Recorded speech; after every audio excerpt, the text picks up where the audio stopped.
আওয়ামী লীগের আমলে সবচেয়ে বড় ব্যবসা ছিল মিথ্যা মামলার।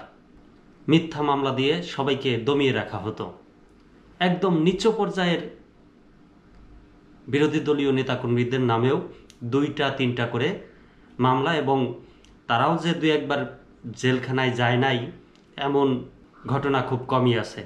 বাংলাদেশ প্রতিদিনের একটা খবর, মিথ্যা মামলা দিয়ে হয়রানি করার ব্যবসা বন্ধ হওয়া দরকার বলেছেন ব্যারিস্টার ফুয়াদ। এখনও আপনার এলাকায় আশেপাশে মিথ্যা মামলা ব্যবসা আছে কিনা কমেন্টে জানাতে পারেন। বিস্তারিত পড়ি খবরের।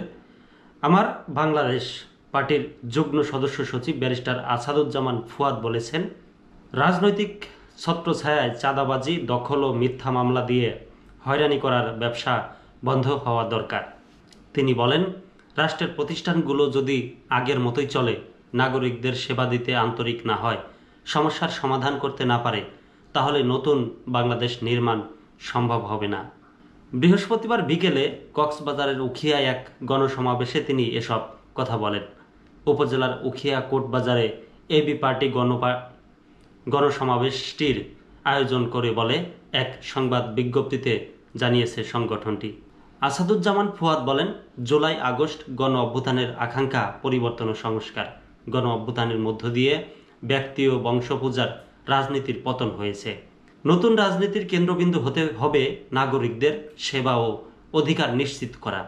এবি পার্টির কেন্দ্রীয় যুগ্ম আহ্বায়ক জাহাঙ্গীর কাশেম বলেন, মানবিক মর্যাদা ও সামাজিক সুবিচারের ভিত্তিতে একটি উন্নত কল্যাণমূলক রাষ্ট্র প্রতিষ্ঠার জন্য কাজ করে যাচ্ছে এবি পার্টি। গণসমাবেশে বক্তারা বলেন, কক্সবাজারের বিভিন্ন সীমান্ত দিয়ে হাজার হাজার কোটি টাকার মাদক, ইয়াবা, ফেনসিডিল আসা এখনও বন্ধ হয়নি। এবি পার্টির সহকারী সদস্য সচিব সাংবাদিক শামসুল হক সারেকের সভাপতিত্বে ও উখিয়া উপজেলা সদস্য সচিব জাহেদুল করিমের পরিচালনায় গণসমাবেশ কক্সবাজার জেলা নিজামে ইসলাম পার্টির প্রচার সম্পাদক মাওলানা আবুল মঞ্জুর, কক্সবাজার জেলা ইমাম মুয়াজ্জিন পরিষদ সভাপতি মাওলানা শফিউল আলম, আইনজীবী সানি আব্দুল হক ও আব্দুল্লাল মামুন, বাংলাদেশ লবণ চাষী কল্যাণ সমিতির সভাপতি শাহাবুদ্দিন, উখিয়া উপজেলা আহ্বায়ক সৈয়দ হুসাইন চৌধুরী, যুগ্ম আহ্বায়ক মাওলানা আব্দুল হাকিম খান, বখতিয়ার আহমেদ ও জাহাঙ্গীর আলম প্রমুখ বক্তব্য দেন।